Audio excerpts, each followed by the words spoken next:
আসসালামু আলাইকুম। আমি কাউসার ফ্রম সামিল ব্লগস। তো চলে আসলাম আরো একটি নতুন ভিডিও নিয়ে আপনাদের মাঝে। তো আশা করি সকলে ভালো আছেন। আমিও আলহামদুলিল্লাহ আপনাদের দোয়া এবং ভালোবাসায় ভালো আছি। তো আজকে আপনারা হয়তো ভিডিওর থাম্বনেল দেখেই বুঝে গিয়েছেন যে কি বিষয় নিয়ে আলোচনা করব।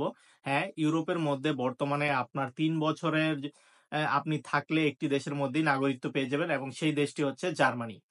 জার্মান সরকার ২০২৪ সালের জুন মাসের ২৭ তারিখে একটি নিয়ম চালু করেছেন যে জার্মানিতে অবস্থিত যেই সকল বাংলাদেশী সহ অন্যান্য যেই সকল লোক বসবাস করে জার্মান নাগরিকত্ব ছাড়া, তারা যদি ৩ বছর জার্মানিতে অবস্থান করে এবং তারা যদি জার্মান সংস্কৃতির সাথে মিশে যায়, সমাজে অন্তর্ভুক্ত হয় এবং জার্মান ভাষা যদি ফ্লুয়েন্টলি বলতে পারে, মানে সুন্দরভাবে বলতে পারে, সেক্ষেত্রে তারা জার্মানির নাগরিকত্ব দিয়ে দিবে। এবং তারা জার্মানির আবেদন করতে পারবে বাংলাদেশী নাগরিকরা। আগে আপনার জার্মানে নাগরিকত্ব অর্জন করার জন্য সর্বনিম্ন ৮ বছর জার্মানে থাকতে হতো, কিন্তু তা কমিয়ে ৫ বছর করা হয় এখন।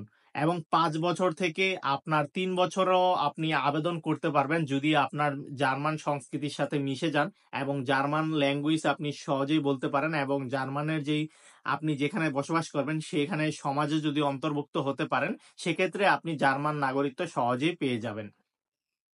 তো এটি ছিল আপনার নতুন আপডেট। তো এই আপডেটটি আপনার ২০২৪ সালের জুন মাসের ২৭ তারিখে জার্মান সরকার চালু করেছে এবং এই জুন মাসের ২৭ তারিখের পর থেকেই যারা ৩ বছরের বেশি আপনার সময় জার্মানিতে থাকবে তারাই আবেদন করতে পারবে। আরেকটি বিষয় হচ্ছে যে জার্মানিতে বসবাসকালে যাদের ছেলেমেয়ে হয়, মানে যারা বিয়ে করে সেখানে বা যাদের ছেলেমেয়ে হয়, তারা কিন্তু আপনার শর্ত অনুযায়ী সেখানকার নাগরিকত্ব পাবে। এখন শর্ত অনুযায়ী নাগরিকত্ব বলতে বোঝায় আপনার সেই নাগরিকত্বর মধ্যে কিছু রুলস এবং রেগুলেশন থাকে। তো আপনাদের যদি জার্মানে অবস্থান থাকাকালে যদি আপনাদের কোনো ছেলে বা মেয়ে জন্ম হয়, সেক্ষেত্রে তারা আপনার শর্ত অনুযায়ী নাগরিকত্ব পাবে। এবং এটি ছিল আজকের সম্পূর্ণ ভিডিও।